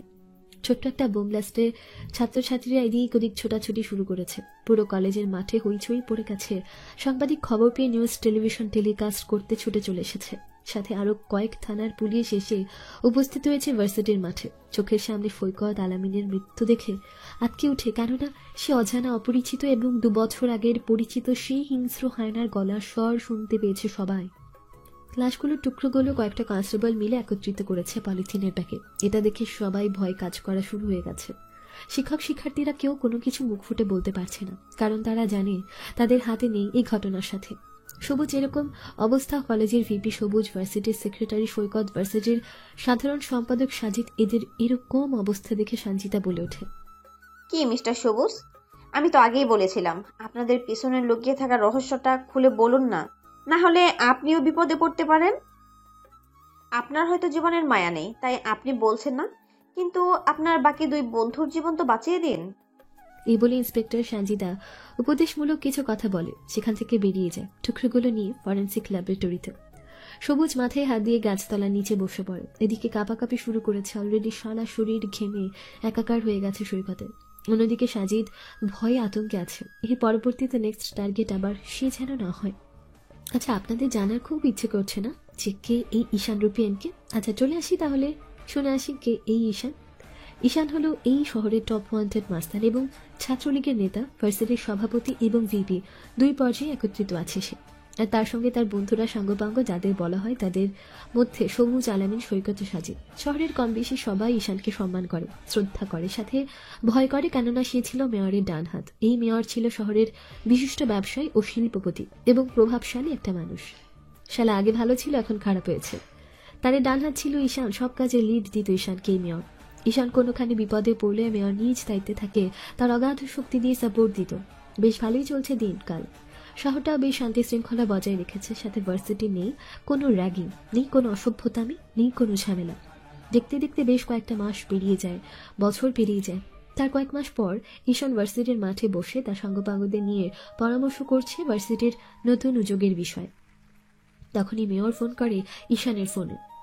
তাই সে বেরিয়ে পড়ে ভার্সিটি থেকে। মেয়রের অফিসে গিয়ে ঈশান বলে ওঠে, ভেতরে আসতে পারে স্যার? আসো, ভেতরে আসো, আর আমার সামনে বসে পড়ো। তোমার সাথে কিছু জরুরি বিষয়ে আমার কথা বলতে হবে, যেটা না বললেই নয় তোমাকে। জি স্যার, বলুন কি এমন তথ্য যেটার জন্য আমাকে এত দ্রুত তলব দিয়ে আনলেন? দেখো, আমি নতুন একটা গ্যাং সংগঠন করতে চলেছি। আমি চাই এই গ্যাংটাও তুমি আমার নিজেই কন্ট্রোল করবে। আমার সব দায়িত্ব তুমি পালন করবে, কারণ আমি তোমার উপরে ভরসা করি। জি স্যার, বলুন কি এমন নতুন সংগঠন তৈরি করতে চলেছেন যেটার জন্য আপনি এত দ্রুত তলব্ধ করে আমাকে ডেকে আনলেন? দেখো ঈশান, তুমি শহরের বর্তমান মাথা। আমার থেকেও তোমার পাওয়ারটা বর্তমানে বেশি আছে। তোমাকে এক নামে সবাই চেনে, এনকে। তাই আমি চাই তুমি এখন থেকে আমার অবৈধ কাজের হাল ধরবে। আমি নতুন একটা গ্যাংয়ের সাথে হাত মিলিয়েছি। সে শহরে ড্রাগস সাপ্লাই করবে, আর সে ড্রাগসগুলো তুমি বিভিন্ন জায়গায় তোমার ছেলেপেলেদের মাধ্যমে ছড়িয়ে দেবে। ভার্সিটি, মাঠে, ক্যাম্পাসে, ক্লাসরুমে, খাবারে, বিভিন্ন জায়গায় ছড়িয়ে দিবে, যেটা তুমি করবে তোমার লোকদের মাধ্যমে। হোয়াট? আপনার মাথা ঠিক আছে স্যার? আপনি এসব কি বলছেন? আপনি একজন সমাজ সেবক হয়ে এই ধরনের অবৈধ কাজের অফার আমাকে কিভাবে দিতে পারেন? Cool down my son, cool down. এত হাইফার হলে কি চলবে? রাজনীতি করতে হলে মাঝে মধ্যে অপরাধ করতেই হবে, না হলে রাজনীতিতে টিকে থাকাটা বড় মুশকিল হয়ে যাবে। তাই বলে আপনি কলেজের মধ্যে ড্রাগস স্মাগলিং করবেন আর এটা আমি হতে দিব? আমি বেঁচে থাকতে এটা কখনই হবে না। তুমিও তো ভুলে যাচ্ছ তুমি কার সাথে কথা বলছো ঈশান। আমার কথার অবাধ্য হলে এর পরিণামটা কিন্তু ভালো হবে না, ভালোই জানো। আমিও দেখতে চাই আপনি কি করতে পারেন। গুড বাই, চলি স্যার। এই বলে ঈশান মেয়রের কেবিন থেকে বেরিয়ে পড়ে তার ভার্সিটির উদ্দেশ্যে। মেয়র চিন্তায় পড়ে যায়, ঈশান যদি তার হাত থেকে হাত সরিয়ে নেয় তাহলে সে নিঃস্ব হয়ে যাবে, তাকে সাপোর্ট দেওয়ার মতো কেউ থাকবে না। এসব চিন্তা করছে মেয়র কেবিনে বসে চেয়ারের উপরে। তখনই তার স্মার্টফোনটা বেজে ওঠে। ফোন রিসিভ করে ফোনের ওপাশ থেকে কোনো একজন অজানা ব্যক্তি বলে, মিস্টার মেয়র সাহেব, আপনার সব কিছু রেডি করা আছে তো? আর 1 সপ্তাহ পরে কিন্তু আপনার মাল আপনার এলাকায় পৌঁছে যাবে নদীপথ দিয়ে, কেননা পদে পদে রয়েছে বিপদ। এখনো ঠিক হয়নি মিস্টার কালু, কয়েকদিনের মধ্যে আমি সব কিছু ঠিকঠাক করছি, আপনি মাল সাপ্লাই দেওয়ার ব্যবস্থা করুন। ওকে মিস্টার মেয়র, সব কিছু গোছগাছ করে আমাকে জায়গা মতো ঠিকানায় টেক্সট করে দেবে, সময় মতো মাল ডেলিভারি হয়ে যাবে। এই বলে ফোন কেটে দেয় কালু নামের সেই অজানা ব্যক্তিটা। এই ব্যক্তিটা হচ্ছে দেশের বাইরে কুখ্যাত টেররিস্ট এবং বিভিন্ন স্মাগলিং তার হাত দিয়ে হয়। তার সাথে হাতে হাত মিলিয়েছে দেশের মেয়র। মেয়র চিন্তায় পড়ে যায়, ঈশান যদি তার সাথে সহমত না হয় সে কি করে সাপ্লাই দেবে এই ড্রাগস স্মাগলিং। ঈশান চলে আসে ভার্সিটির মাঠে। সে আম গাছের নিচে বসে পড়ে একা। ঈশানকে এত চিন্তিত হতে দেখে পেছন থেকে এসে চোখ বন্ধ করে ধরে হিয়া। ঈশান তার চোখে কেউ হাত রেখেছে টের পেয়ে হাত ধরে ফেলে আর চিনে ফেলে এটা কেউ না, হিয়া। তার পেছন থেকে হিয়াকে সামনে এনে কোলে বসায়। ঈশানের মন খারাপ দেখে আলতো করে কপালে একটা চুমু খায়। ও হে, এই হিয়াকে সেটা জানার ইচ্ছে করছে। হিয়া হচ্ছে ঈশানের গার্লফ্রেন্ড। মেয়েটা গ্রাম থেকে এসেছে, দেখতে অসম্ভব সুন্দরী। মেয়ের স্বাস্থ্যবান ফিগার, ওয়ালা বডি, মুখটা দেখতে গোল, চোখের ভ্রু পাতাগুলো সরু সরু টানা টানা, চোখগুলো দেখতে যেন হরিণের বাচ্চাদের মতো। অসম্ভব মায়া সেই দুটো চোখে। ঠোঁটগুলো উজ্জ্বল সাদা, ফর্সা, মুখে লেগে আছে অসম্ভব এক মায়া। ঠোঁটের নিচে লেগে আছে সবসময় মুচকি একটা আভা। সবসময় মুখের মধ্যে দেখা যায় মায়ার সাথে লেগে আছে একটা ঝিলিক কিরণ, যে কিরণের প্রেমে পড়েছে ঈশান। ভার্সিটির মাঠে সেদিন প্রথম দেখা হয় এই হিয়ার সাথে। হিয়ার পেছনে লাইন মারতে থাকে ঈশান। কয়েক মাস এভাবে বেরিয়ে যায়। ভার্সিটির সবাই হিয়াকে যেখানে সেখানে ভাবি বলে ডাকতে শুরু করে। ঈশানের এরকম পাগলামো দেখে প্রেমে পড়ে যায় হিয়া। ঈশানের মন খারাপ দেখে হিয়া বলে ওঠে, কি ব্যাপার ঈশান, কি হয়েছে তোমার? তুমি এভাবে মন খারাপ করে বসে আছো কেন? প্লিজ আমায় বলো, তোমায় গোমরা মুখে একদম মানায় না। ঈশান কোনো কথা বলে না, চুপচাপ সেখানে বসে থাকে। এদিকে মেয়র কিভাবে গুটির চাল দেবে বুঝতে পারে না সে। এদিকে বেশ টেনশনে পড়ে গেছে, কি করবে। ঈশান কিভাবে টেনশনে থাকতে দেখে আবার হিয়া বলে ওঠে, কি হলো ঈশান, আমাকে বলো কি হয়েছে? আমাকে কি টেনশনে রাখতে তোমার খুব ভালো লাগে? এই কথাগুলো শুনে ঈশান কোনো কিছু আর না বলে জড়িয়ে ধরে হিয়াকে। হঠাৎ আচমকে এমন ঈশানের কাণ্ডে হকচকিয়ে উঠে, নীরবতা ভেঙে ওঠে। মেয়র স্যার আমাকে দিয়ে শহরের ব্যবসা করতে চাইছে। আমার মাধ্যমে পুরো ভার্সিটি এবং শহরে ড্রাগস স্মাগলিংয়ের ব্যবসা করতে চাইছে তিনি, কিন্তু আমি তার প্রস্তাবে রাজি হই নাই বলে আমাকে হুমকি দিয়েছে। কিন্তু উনি তো একজন ভালো মানুষ ছিলেন, উনি এরকম কাজ কি করে করতে পারেন? আমি আগেই বলে দিচ্ছি, যদি আমাকে তোমার জীবনসঙ্গী করে পেতে চাও তাহলে এসব কাজে তুমি নিজেকে কখনো জড়াবে না।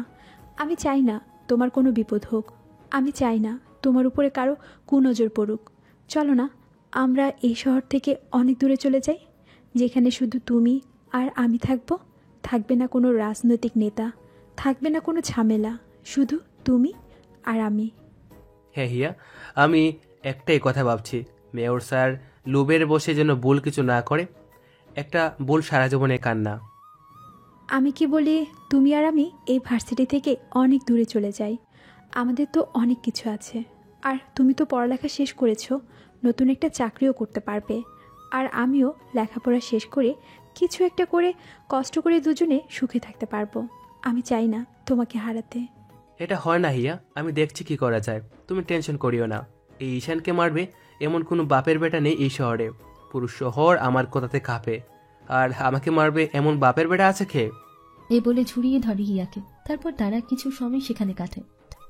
অন্যদিকে মেয়র প্ল্যান সাজিয়ে ফেলেছে কি করে কি করবে। শেষবারের মতো ও ফাইনাল কথা বলবে ঈশানের সাথে। যদি ঈশান না বোঝে তাহলে তাকে তার আপন জনের হাতেই মেরে ফেলবে। সেখান থেকে ঈশান চলে যায় হিয়াকে নিয়ে।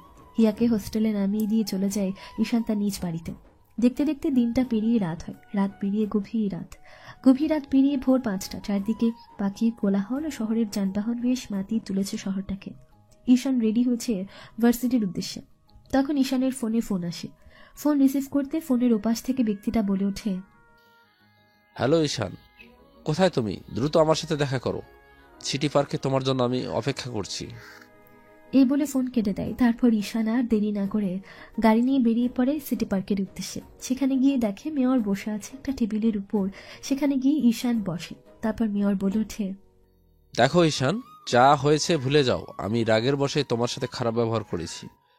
তুমি হলে আমার ডান হাত, আর এই কাজটা করলে আমরা অতি তাড়াতাড়ি আরো কোটিপতি হতে পারবো, পুরো দেশের রাজত্ব করতে পারবো। তোমার যত কোটি টাকা লাগে আমি দেব, তুমি তোমার পরিবারকে নিয়ে সুখে শান্তিতে থাকতে পারবে। সরি ভাই, আপনার কথাটা আমি রাখতে পারলাম না। শহরের টপ মাস্তান হতে পারি, কিন্তু এতটাও সিন্ডিকেট করি না যেটা আমার দেশকে ধ্বংসর পথে ঠেলে দেবে। আপনার এই ব্যবসা আমি বেঁচে থাকতে কোনোদিনও করতে দিব না। তুমি কিন্তু আমার কথার অবাধ্য হয়ে কাজটা ভালো করছো না। এতে তোমার জীবন চলে যেতে পারে ঈশান। জন্ম হয়েছে মৃত্যুর জন্যই। যেহেতু জন্মেছি পৃথিবীতে মানুষ রূপে, সেহেতু মৃত্যুর স্বাদ গ্রহণ করতে হবে। তাই সর্বদা আমি বাহির থেকে যখন বের হই তখন আল্লাহর কাছে প্রার্থনা করেই বের হই। তাহলে তুমি আমার কথা শুনলে না? এর পরিণাম তুমি ভোগ করবে ঈশান। তোমাকে তোমার আপনজনের হাতে মরতে হবে, কেননা তুমি থাকলে আমি আমার কাজ সফল করতে পারবো না। তাই তোমাকে বাঁচিয়ে রাখাও আমার পক্ষে সম্ভব না। আমি জানি তুমি আমার ডান হাত, কিন্তু এখন তুমি হয়ে গেছো আমার বাম হাত। তাই আমি আমার পথের কাঁটাটা উপরে ফেলতে বাধ্য হচ্ছি।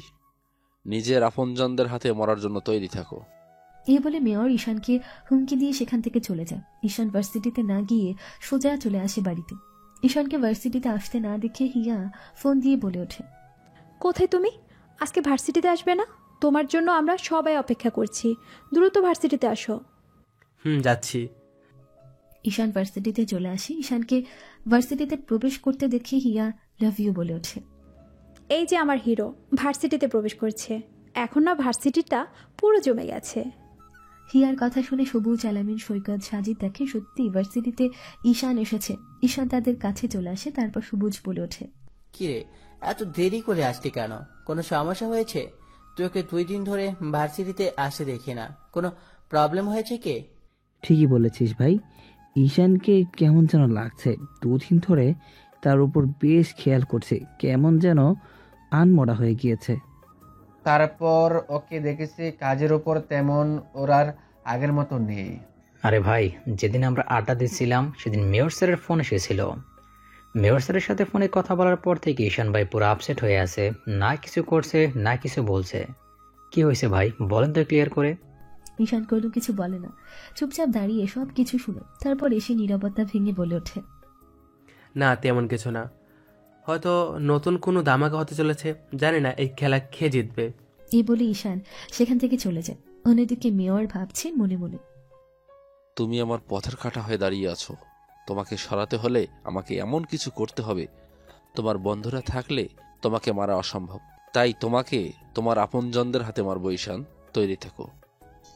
এসব বলছে আর মনে মনে ভাবছে। এদিকে ঈশান বাড়িতে চলে আসে। বাড়িতে এসে ভাবতে থাকে কি করবে। অবশেষে ভেবে চিন্তে করে সে হিয়াকে বিয়ে করবে, তাও আবার আজকে। তাই আবার ভার্সিটির উদ্দেশ্যে বেরিয়ে পড়ে। ভার্সিটিতে গিয়ে হিয়ার সামনে গিয়ে দাঁড়ায় আর বলে ওঠে, হিয়া, আমার সাথে চলো কাজী অফিসে, আমি আজকে তোমাকে বিয়ে করব।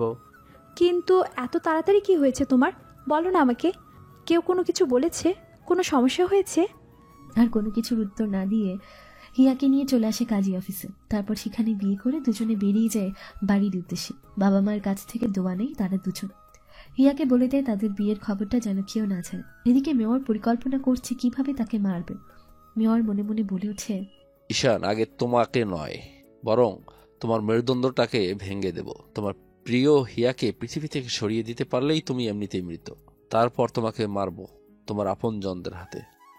এদিকে বিয়ে করে ঈশান চলে এসেছে দেখতে দেখতে রাত ঘনিয়ে এসেছে। বাসর ঘরে বউ সেজে বসে আছে হিয়া। গুটি গুটি পায়ে এগিয়ে আসে ঈশান, তারপর রুমের মধ্যে প্রবেশ করে। হিয়া উঠে গিয়ে সালাম করে, তারপর দুজনে নফল নামাজ পড়ে আবার খাটির উপর এসে বসে পড়ে। তারপর হিয়া বলে ওঠে, জানো আমি এই দিনটার জন্য কত অপেক্ষা করছি। সারা জীবন তোমার হাতটা ধরার সুযোগ পেয়েছি। তোমায় কথা দিচ্ছি, চলার পথে জীবনে তোমায় কখনো কষ্ট দেব না। তোমার কষ্টটাকে আমি ভাগ করে নেব, আর আমার সবটুকু সুখ তোমাকে উজাড় করে দেব। আমি তোমাকে অনেক ভালোবাসি হিয়া, শুধুমাত্র তোমাকে পাওয়ার জন্য আমি আমার সব পাগলামি ছেড়ে দিয়েছি। সারা জীবন তোমায় ভালোবেসে যাব। আমার মধ্যে যতটা ভালোবাসা আছে সবটা উজাড় করে দেব। এরপর ঈশান হিয়াকে খাটে শুয়ে দেয়, তারপর একে একে শরীর থেকে গহনা ও কাপড় খুলে নেয়। তারপর ধীরে ধীরে হারিয়ে যেতে থাকে ভালোবাসার সাগরে। ঈশান সারা শরীরে চুমু খেতে থাকে, সাথে স্লাইড। হিয়াও তালে তাল মিলাচ্ছে। ধীরে ধীরে ঈশান নিচে নামতে থাকে, হারিয়ে যেতে থাকে অন্ধকার গহীন আধারে। নতুন করে বাঁচার স্বপ্ন দেখে, অন্য এক দুনিয়াও পৃথিবীতে, যেখানে ভালোবাসা আরেক নাম হচ্ছে পাওয়া। অন্যদিকে মেয়র পরিকল্পনা করে নিয়েছে। মেয়র ফোন করে সবুজকে এবং সবাইকে নিয়ে দ্রুত মেয়রের অফিসে চলে আসতে বলে। কিছুক্ষণের মধ্যে সবুজ, আলামিন, সৈকত, সাজিদ চলে আসে মেয়রের কেবিনে। মেয়র আগে থেকে সবকিছু রেডি করেছে, খাওয়া দাওয়া সব ব্যবস্থা রেডি করা আছে। মেয়র বলে ওঠে, দেখো আমি জানি তোমাদেরও ইচ্ছে করে বড় কিছু হওয়ার, তাই তোমাদের একটা সুযোগ দিতে আমি চলেছি। যদি তোমরা কাজে লাগাতে পারো তাহলে তোমরা এই শহরের রাজা হয়ে যাবে। কথাটা শুনে ভাবতে থাকে তারা চারজন। তাদেরকে এভাবে ভাবতে দেখে মেয়র আবার বলে ওঠে, তোমাদের 10 কোটি টাকা করে দেব তোমাদের অ্যাকাউন্টে। 4 জনের অ্যাকাউন্টে 10 কোটি টাকা দেব। সবুজ, তুমি হবে কলেজের নতুন ভিপি। আলামিন, তুমি কলেজের সভাপতি। সৈকত, তুমি হবে কলেজের সেক্রেটারি। সাজিদ, তুমি হবে কলেজের সাধারণ সম্পাদক। আর ঈশানের কাছের লোক হৃদয়কে তোদের সব দেখাশোনার দায়িত্ব দিবে। পুরো শহরে এসে রাজত্ব করবে, তোমাদের এই ইনস্ট্রাকশনে এসে কাজ করবে। বিনিময়ে তোমরা শুধু ঈশানকে মেরে ফেলবে, এই পৃথিবী থেকে দূরে সরিয়ে দেবে ঈশান নামের আতঙ্কবাদীটাকে। আর পুরো শহর আমার কথাতে চলবে। শহরে আমি ড্রাগসের স্মাগলিং করতে চলেছি বড় ধরনের, আর এরই বাধা হয়ে দাঁড়িয়েছে ঈশান। ঈশানকে সরিয়ে দিতে হবে তোমাদের। ভেবে দেখো, 10 কোটি করে টাকা, তারপর শহরের রাজত্ব। এই কথা শুনে সবাই একে অপরের দিকে তাকাতে থাকে। বেশ কিছু সময় নীরবতার দিকে কেটে যায়। কিছু সময় পর সবুজ বলে ওঠে, ওকে স্যার, আপনি তো ঠিকই বলেছেন। সারা জীবন চামচাগিরি করার থেকে জীবনে বড় কিছু হওয়াটাই বেটার। আমরা আপনার কাছে রাজি। কি করতে হবে বলে দেবেন, আর সময় মতো টাকাটা পাঠিয়ে দেবেন। ওকে, ঠিক আছে, তোমাদের অ্যাকাউন্ট তোমরা চেক করে নাও। টাকা পৌঁছে গেছে সময় মতো। আমি তোমাদের জানিয়ে দেব কখন কি করতে হবে। এখন তাহলে তোমরা আসো। তারপর সবুজ, আলামিন, সৈকত, সাজিদ সেখান থেকে চলে যায়। এদিকে মেয়র উচ্চ স্বরে হাসতে থাকে আর বলে ওঠে, ঈশান, তৈরি থাক মৃত্যুর জন্য। তোর ভয়াবহ মৃত্যু আসছে তোর কাছে। তোকে বলেছিলাম না, তোর কাছের লোকেই মারবে তোকে, আর সেটাই হতে চলেছে তোর সাথে। দেখতে দেখতে রাত পেরিয়ে যায়। পরের দিন সকালে এভাবে 2 দিন আনন্দের মধ্যে কেটে যায়। এই 2 দিনে ভার্সিটিতে কেউ যায়নি, কেউ কারোর সাথে দেখা করেনি। মেয়র পরিকল্পনা করে নিয়েছে কিভাবে ঈশানকে মারবে। তারা মার্কেট যাবে, তাই সন্ধ্যায় হিয়া আর ঈশান বেরিয়েছে মার্কেটে। খবর পেয়ে গেছে মেয়র জানতে পেরে গেছে বিয়ে করে নিয়েছে, তাদের বাসরও হয়ে গেছে। তাই তাদের 4 জনকে কালো পোশাক, কালো মাস্ক, কালো মুখোশ পরিয়ে পাঠিয়ে দেয় তাদের মারার উদ্দেশ্যে। এদিকে হিয়া আর ঈশান শপিং করতে করতে রাত 10টা বেজে 11টা বেজে যায়। তারপর তারা রেস্টুরেন্টে কিছু খেয়ে রাস্তায় কোনো কিছু না পেয়ে পায়ে হেঁটে রওনা দেয়। পুরো মার্কেট ফাঁকা। 12টা বেজে গেছে। হঠাৎ তাদের সামনে 4 জন মুখোশধারী লোক এসে চারদিক দিয়ে ঘিরে ধরে। তারপর ছুরি দিয়ে যখনই আঘাত করতে যাবে হিয়াকে, তখনই ঈশান তাদের সাথে মারপিট করতে শুরু করে। প্রায় বেশ কিছুক্ষণ তাদের মাঝে মারপিট হয়ে যায়। একটা সময় কালো পোশাকধারী লোকগুলোর মধ্য থেকে একজন গুলি করে ঈশানের পায়ে। ঈশান পড়ে যায়। হিয়া যখনই দৌড়ে যাবে ঈশানের কাছে, তখনই পেছন থেকে কেউ একজন হিয়ার পেটে ছুরি দিয়ে আঘাত করে। ছুরি পেট বের করে ফোর হয়ে যায়। আর বেশ কয়েকবার পেটের মধ্যে আঘাত করে হিয়ার। এটা দেখে ঈশান যখনই হিয়াকে বাঁচাতে আসবে, তখনই আবার কেউ পেছন থেকে ঈশানের পেটে পরপর কয়েকবার ছুরি দিয়ে আঘাত করে। গড়গড় করে রক্ত বের হচ্ছে পেট থেকে। দুটো নিথর দেহ সেখানে ফেলে রাখে। খুব কষ্টে গা ঘেঁষে ঈশান ও হিয়া একে অপরকে জড়িয়ে ধরে। রক্তে পুরো রাস্তাটা লাল হয়ে গেছে। বাজারের মধ্যে নাইট গার্ডগুলো এগিয়ে আসে। তাদের মধ্যে থেকে একজন সেই নাইট গার্ডটা পুলিশকে ফোন করতে গেলে কালো পোশাকধারী লোকগুলোর মধ্যে থেকে একজন একটা টাকার বান্ডেল দিয়ে দেয় সেই সিকিউরিটি গার্ডটাকে। টাকার লোভে সেই সিকিউরিটি গার্ডটা সেখান থেকে চলে যায়। এরপর কালো মুখোশধারী লোকগুলো তাদের মুখ থেকে কাপড় সরিয়ে নেয়। তাদেরকে দেখে যেন ঈশান কথা বলার ভারসাম্য হারিয়ে ফেলেছে। এরা যে তার পরিচিত কালো পোশাকধারী ব্যক্তিদের মধ্য থেকে সবুজ বলে ওঠে, হ্যাঁ এই চারজনের হচ্ছে সবুজ, সৈকত, আলামিন, সাজিদ। সবুজ বলে ওঠে, ভাই পারলে মাফ করে দিস, তোর কাছ থেকে শিখেছি অনেক কিছু। জীবনে বড় কিছু হতে হলে ছোটখাটো কিছু সম্পর্ক ত্যাগ করতে হয়। এই বলে তারা চারজন হাসতে থাকে। তাদের চারজনকে দেখে কথা বলার শক্তি হারিয়ে ফেলেছে। তারপরও আধো আধো কণ্ঠে বলে ওঠে রক্তাক্ত সুরি নিয়ে, তোরা এটা আমার সাথে করতে পারলি? কি দেইনি তোদের? রাস্তা দেখে কুড়িয়ে এনেছিলাম তোদের, আর আজকে তোরাই আমার পেটে ছুরি মারলি। কি করব বলো ভাই, বড় হতে গেলে তো ছোটখাটো কিছু কাজ করতেই হবে, তবেই তো বড় হতে পারবো। বড় ভাই মাফ করে দিও, তোমার শেষবারের মতো পায়ের ধুলো নিলাম। তোদের হাতে এখনো সময় আছে, হয় আমাকে এখনই মেরে ফেল, আর না হলে আমি বেঁচে গেলে তোদের কাউকে ছাড়বো না। তোরা জানিস আমি আমার শত্রুকে বিশ্বাস করি, কিন্তু বিশ্বাসঘাতকতাদের না। সৈকত যখনই ঈশানকে আবার গুলি করতে যাবে তখন ঈশান সৈকতের বুকে মারি এক লাথি।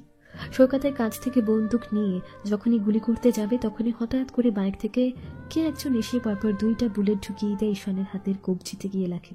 ঈশান আবারও রাস্তার মধ্যে পড়েছে।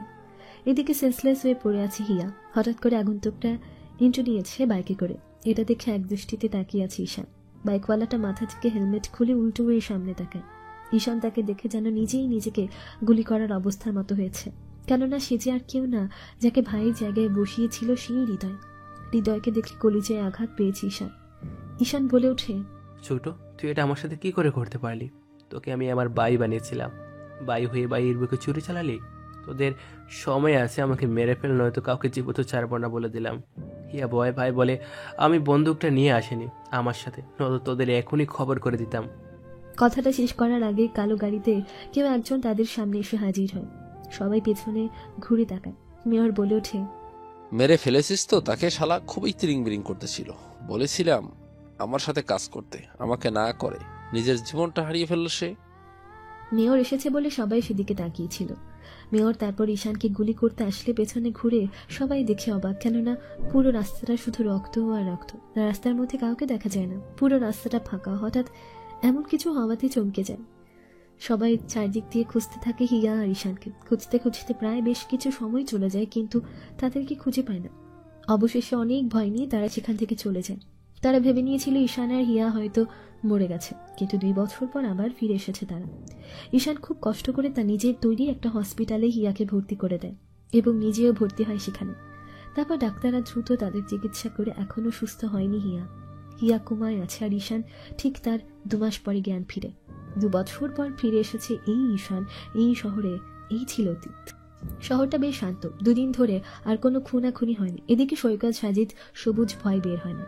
সবুজ মেয়রের সাথে দেখা করেছে, যোগাযোগ করেছে। মেয়র দেশের বাইরে ছিল, খুব শীঘ্রই দেশের ভেতর আসবে বলেছে। সৈকতের অবস্থা শেষ, ঘরের বাইরে বের হয় না, শুধু bathroom to room, room to bathroom, heater অবস্থা। প্রায় 1 লক্ষ টাকা দিয়ে সিকিউরিটির ব্যবস্থা করেছে। মরতে তো তাকে হবে, কারণ সে যে অন্যায় করেছে। আজকে রাত হয়েছে। আজকে রাতটা কেন জানি না একটু বেশি অন্ধকার ও কালো অমাবস্যা পূর্ণিমা। চারদিক দিয়ে বাড়িতে সিকিউরিটির ব্যবস্থা করা হয়েছে। গেটের সামনে হঠাৎ করে একজন ব্যক্তি আসে। ব্যক্তিটা রুমালের মধ্যে কি যেন স্প্রে করে সিকিউরিটি গার্ডটার মুখে চেপে ধরে। কয়েক সেকেন্ডের মধ্যে সিকিউরিটি গার্ডটা মাটিতে পড়ে যায়। অজানা ব্যক্তিটা তার পোশাকগুলো পরে বাড়ির ভেতর প্রবেশ করে। হঠাৎ করে পুরো বাড়িটার বাতিগুলো ফুক ফাঁক করে জ্বলছে নিভছে। সবাই ভয় পেয়ে যায়। সবাই ভাবছে ভুতুরে কাণ্ড। সৈকত বুঝে নিয়েছে তার মৃত্যু নিশ্চিত। আজরাইল তার সামনেই চলে এসেছে। চারদিক দিয়ে সিকিউরিটির ব্যবস্থা করেছে। ওই রুমে ঢুকতে গেলে দরজার ফিঙ্গারপ্রিন্ট দিয়ে প্রবেশ করতে হবে। কোন একটা স্প্রে ব্যবহার করে দরজার লক ভেঙে ফেলে, তারপর ভেতরে প্রবেশ করে। পুরো রুমটা সাউন্ড প্রুফ। ভেতর থেকে কেউ চিৎকার করলেও বাইরে যাবে না। হ্যাঁ, ঈশান এসেছে। ঈশান গুটি গুটি পায়ে এগিয়ে যায়। সৈকত সোফার পেছনে লুকিয়ে আছে। ঈশান গিয়ে ওর কাঁধে হাত রাখে। সৈকত চমকে উঠে। পালাতে গেলে ঈশান 2 পায়ে গুলি করে দেয় সৈকতের। সৈকত ভয়ে বলে ওঠে, ভাই আমাকে মাফ করে দাও, আমার ভুল হয়ে গিয়েছে ভাই। আমি এরকম করতে চাইনি, লোভে করেছি ভাই। আমার যত সম্পদ আছে সব তুমি নিয়ে যাও, তবুও ছেড়ে দাও আমাকে ভাই। আর কোনো কিছু বলতে দেয় না সৈকতকে। সৈকতের মধ্যে একটা রুমাল ঢুকিয়ে দেয় মুখের ভেতর। হাত পা বেঁধে ফেলে কোনো কথা ছাড়াই ঈশান খোলা গাছের মতো নিজের কাজ করে চলেছে। প্রথমে তার মুখের জিহ্বাটা কেটে ফেলে, যাতে সে কথা বলতে না পারে। তারপর যে হাত দিয়ে বেইমানি করেছিল সে হাত দুটো অর্ধেকটা করে কেটে ফেলে 2 হাত। তারপর ছুরি দিয়ে পেটটা কেটে দেয়, পেট দিয়ে রক্ত বের হতে থাকে। তারপর শিও সুতা দিয়ে মুখটা সেলাই করে দেয়, দুটো ঠোঁট একসাথে। তারপর পুরো মাথাটাকে ন্যাড়া করে দেয় সৈকতে। সৈকত বেঁচে থেকেও মৃত হয়ে গেছে। কিছু ঝুলি এবং একটা স্ক্রু ড্রাইভার মেশিন দিয়ে নাড়িয়া মাথার মধ্যে সেই ঝুলিগুলো ঢুকিয়ে দেয়। পুরো মাথাটা ঝুলি দিয়ে গেঁথে দেয়, আর কিছুক্ষণের মধ্যেই হয়তো পড়া পাড়ে জমাবে সৈকত। অবস্থা খুবই খারাপ, না বলতে পারছে কথা, না পারছে শুইতে। ভিডিওটা করে লাইভ ফেসবুক, ইনস্টাগ্রাম এবং ইউটিউব, হোয়াটসঅ্যাপে ছড়িয়ে দেয় সৈকতের ভয়ানক মৃত্যুটা। ভিডিওটা সবুজ, সাজিদ, ইন্সপেক্টর সঞ্জিতা পেয়ে দ্রুত ছুটে আসে সৈকতের বাড়িতে। ওদিকে এরকম মৃত্যু এবং ভয়ানক দৃশ্য দেখে মেয়র প্যান্টে মলমূত্র করে ফেলেছে। দেশের উদ্দেশ্যে রওনা দিয়েছে মেয়র। তারপর নাকের মধ্যে তুলা ঢুকিয়ে দেয় যাতে সে শেষ নিঃশ্বাসটাও না নিতে পারে। তারপর সেখান থেকে বেরিয়ে যায় ঈশান। ছটফট করতে থাকে পুরো রুমে সৈকত। ছটফট করতে গিয়ে পুরো রুম ভেঙে তন্ন তন্ন হয়ে গেছে। এক পর্যায়ে একটা ফুলের তোড়া ভেঙে এসে সৈকতের পেটের মধ্যে ঢুকে যায়, আর সেখানে মৃত্যুবরণ করে সৈকত। সবাই এসে দেখে মরে আছে। তারপর লাশটাকে পরীক্ষা নিরীক্ষা করার জন্য পাঠিয়ে দেওয়া হয়। পুরো বাড়িটা সিল করে দেওয়া হয়। দেখতে দেখতে রাত পেরিয়ে যায়। মেয়র শহরে চলে এসেছে। সবুজ তার সাথে দেখা করতে গেছে। এদিকে সাজিদ কারোর সাথে কোনো কথা না বলে চুপি চুপি শহর থেকে পালিয়ে যাওয়ার জন্য প্রস্তুতি নিচ্ছে। সবকিছু রেডি করে গাড়ি করে রওনা দিয়েছে শহরের বাইরে যাওয়ার উদ্দেশ্যে, কিন্তু জানে না রাস্তার মধ্যে তার মৃত্যু অপেক্ষা করছে। সাথে গাড়ি নিয়ে বেরিয়ে পড়ে তার অজানা গন্তব্যের উদ্দেশ্যে। গাড়িটা রাস্তাটা পেরিয়ে হাইওয়ে রাস্তা ধরে চলেছে তার আপন গতিতে। খানিকটা কিছু পথ অতিক্রম করে। হঠাৎ করে গাড়ির উপরে একটা গাছ ভেঙে পড়ে গাড়িটা মুহূর্তের মধ্যে দুখণ্ড হয়ে যায়। গাড়ি থেকে ছিটকে গিয়ে পড়ে সাজিদ। সাজিদ দেখে, সাথে সাথে বুঝে নিয়েছে এটা আর কেউ না, বরং তার মানুষ রূপে আজরায়েল এসে গেছে তার সুঘ্রাণ পেয়ে। তার থেকে যে কেউ বেঁচে ফিরবে না। অজানা ব্যক্তিটা হঠাৎ করে কোথা থেকে যেন সাজিদের সামনে চলে আসে। সাজিদ 2 বছর পর সে অজানা ব্যক্তিটাকে দেখে নিমিষে জ্ঞান হারিয়ে ফেলে। অজানা আগন্তুকটা সাজিদকে কাঁধে নিয়ে সে কালো কালারের কারে নিয়ে চলে যায় একটা বাড়িতে। সেখানে গিয়ে চেয়ারের সাথে বেঁধে ফেলে সাজিদকে। বেশ কিছু সময় পেরিয়ে যায়, সাজিদকে খুঁজে পাচ্ছে না কেউ। চারদিকে পুলিশ সহ সাংবাদিক হইচই কাণ্ড লাগিয়ে দিয়েছে শহরে। চারদিকে শুধু একটা নিউজ, শহর একের পর এক নিখোঁজ মানুষ, সাথে মার্ডার। সাজিদ মিটমিট করে চোখ খুলে সামনে তাকিয়ে থাকা ব্যক্তিটাকে দেখে বলে ওঠে, আসসালামু আলাইকুম ভাই, ভালো আছেন? ভাই আমি কি করেছি? আমি তো সেদিন আপনাকে মারিনি, শুধু আপনাকে 2টা কথা শুনিয়েছিলাম। তার জন্য আপনি আমাকে প্রাণে মেরে ফেলবেন ভাই? সাজিদের মুখে এই কথা শুনে আহাম্মকের মতো তাকিয়ে থাকে ঈশান। তারপর ঈশান বলে ওঠে, সবাই মরেছে, তুইও মরবি। তোকে কেন ছাড়বো বল? তুই তো সেদিন তাদের সাথে হাত মিলিয়েছিলি। তুই তো জানিস আমি শত্রুদের ছেড়ে দিতে পারি, কিন্তু বিশ্বাসঘাতকদের নয়। তাই কোনো কথা নাই, শুধু অত্যাচার। ঈশান এই কথা বলে টকবক ফুটন্ত পানির মধ্যে সাজিদের পা দুটো রেখে দেয়। মুহূর্তের মধ্যে পা দুটোতে ফোসকা পড়ে ছাই হয়ে যায়। চামড়াগুলো ঝুলে যায়, পুরো চামড়া গলে গিয়ে শরীর থেকে উপড়ে ফেলেছে। সাজিদ শুধু চিৎকার করছে আর বলছে, ভাই আমাকে ছেড়ে দাও, আমার ভুল হয়ে গেছে। আমি আর এই ভুল একবারও করব না। টাকার লোভ, ক্ষমতার লোভে অন্ধ হয়ে করেছি বিশ্বাসঘাতকতা। তুমি দাও না আমায় ছাড়িয়া, আমি থাকবো তোমার পায়ের নিচে পড়িয়া। তুমি আমায় মেরো না ও ভাই, আমায় ছেড়ে দাও না, আমি বাঁচতে চাই, মেরো না আমায়। সাজিদ বলছে, আরো জোরে কাঁদছে। তার কান্না যেন ঈশানের কানে পৌঁছাচ্ছে না।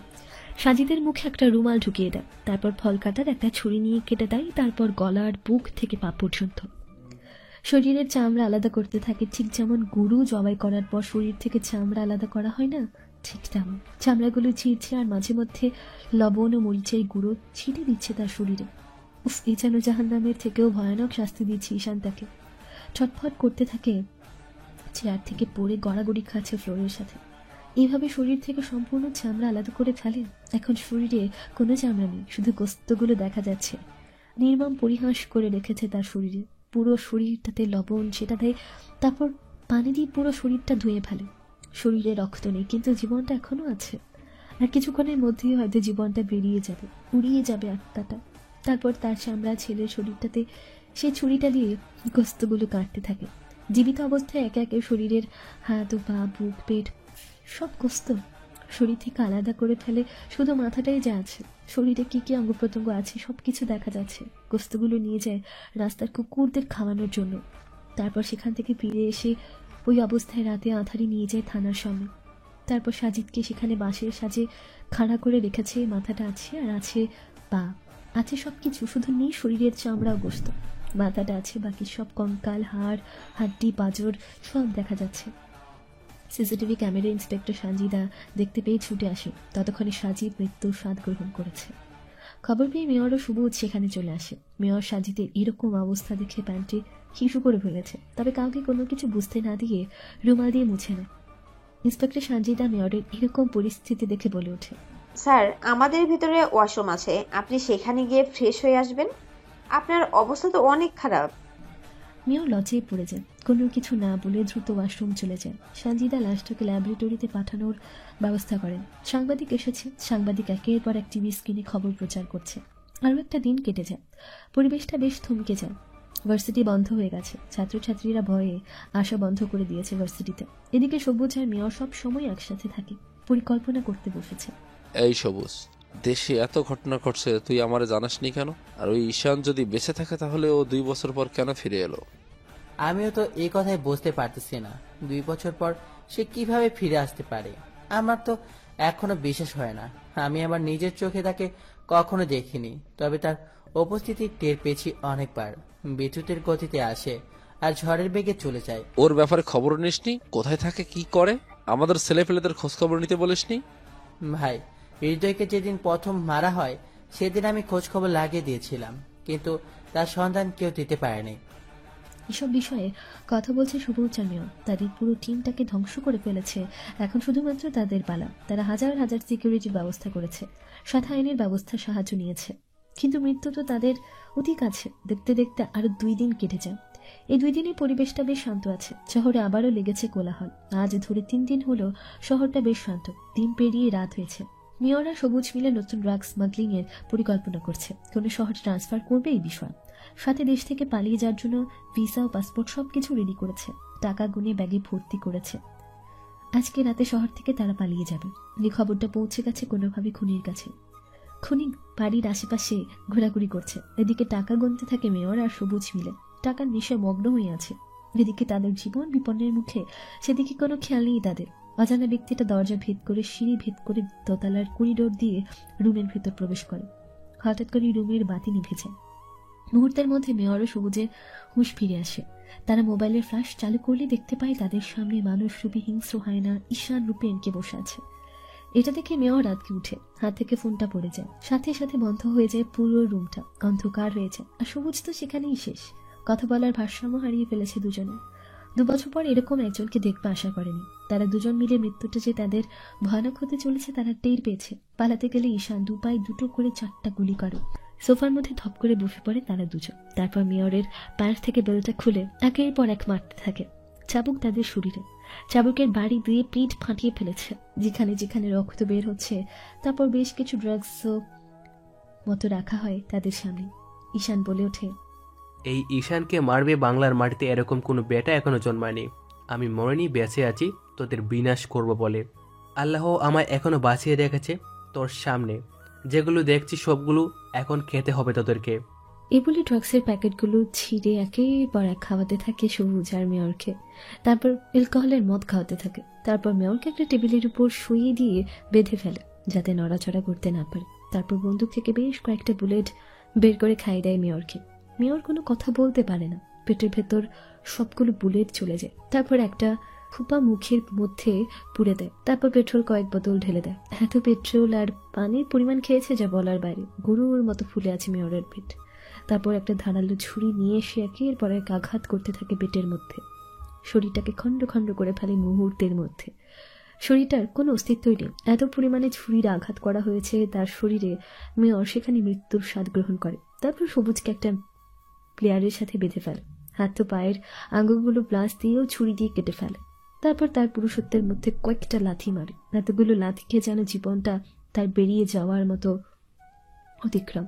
তারপর ঈশান একটা গাছ কাটার মেশিন নিয়ে এসে সবুজের ডান কাঁধের উপর রাখে। তারপর মেশিনটা ঝুড়ে দিয়ে ডান কাঁধ থেকে শুরু করে পা পর্যন্ত অর্ধেক অংশ কেটে ফেলে, শরীর থেকে আলাদা করে ফেলে তার। তারপর বাঁ কাঁধের উপর রেখে পা পর্যন্ত শরীরটা আলাদা করে ফেলে। তারপর সে গাছ কাটা মেশিনটা দিয়ে শরীরটাকে 4 ভাগ করে ফেলে। অবশেষে দীর্ঘশ্বাস ছেড়ে একটা গগন কাঁপানো হাসি দেয় ঈশান রুপিয়ানকে। তার এই হাসিতে যেন পুরো বিল্ডিংটা কাঁপছে।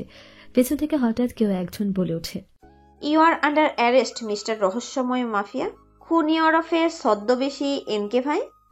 ঈশান পেছনে ঘুরে দেখতে পায় ইন্সপেক্টর সঞ্জিতা বেশ কিছু সময় নীরবতায় কেটে যায়। তারপর হঠাৎ করে দুজন উচ্চ স্বরে হেসে ওঠে। সঞ্জিতা বলে ওঠে, কি দুলা ভাই, কেমন গেমটা খেললাম? এখন তো আর প্রতিশোধ নেওয়ার মতো কেউই নেই। শুধু শহরের মধ্যে নয়, পুরো দেশের মধ্যে আতঙ্ক ছড়িয়ে গেছে। ওরে শালিকা, তুমি সেই গেমটা খেলেছো। চলো ফিরে যাব, তোমার বোনটা আমার জন্য অপেক্ষা করছে। চলো মাই ডিয়ার দুলা ভাই। আপনার বুঝতে পারলেন না তো কি হয়েছে?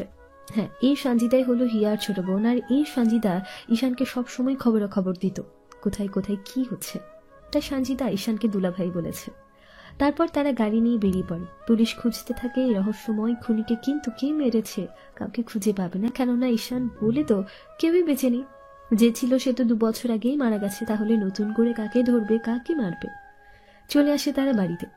হিয়া 3 মাস আগে কোমা থেকে ফিরে এসেছে। তারপর তার অনেক সেবা যত্ন করে ঈশান তাকে সুস্থ করে তোলে। পরে সে শহরে ফিরে যায় প্রতিশোধ নিতে। হিয়া ঈশানকে দেখে দৌড়ে এসে বলে ওঠে, কতদিন হলো গিয়েছো, আর আজকে ফেরার নাম হলো তোমার? আজকে বাড়িতে ঢুকাই বন্ধ। ও আমার লক্ষ্মী শোনা, রাগ করে না। এসেছে আবার ফিরিয়া, দিব তোমায় আদর্শ আগ দিয়ে বড়িয়া। এই বলে ঈশান হিয়াকে জড়িয়ে ধরে, তার ঠোঁটে চুমু খায়। সঞ্জিতার সামনে এটা দেখে হাসতে হাসতে তার রুমে চলে যায়। ঈশান হিয়াকে কোলে নিয়ে তার রুমে নিয়ে গিয়ে বিছানায় ফেলে দেয়। তারপর হিয়ার পেট থেকে শাড়ির আঁচলটা সরিয়ে দেয় নাভির উপরে, কয়েকটা চুমু খায়। তারপর শরীর থেকে শাড়িটা খুলে ফেলে, নিজের পরনে থাকা টি শার্টটাও খুলে ফেলে।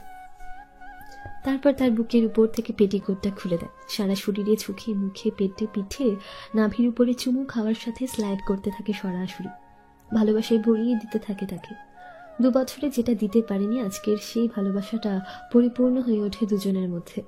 হারিয়ে যেতে থাকে ভালোবাসার অন্য এক জগতে। এখন তাদেরকে তাদের মতো করে ছেড়ে দিয়ে আমরা আমাদের মতো থাকি। নতুন কোনো গল্প নিয়ে আসতে চলেছি। দেখা হবে আমাদের নতুন এপিসোডের গল্প। চ্যানেলটাতে সাবস্ক্রাইব করে পাশে থাকবেন এবং ভিডিওগুলো শেয়ার করুন বন্ধুদের সাথে। এতক্ষণ পাশে থাকার জন্য ধন্যবাদ।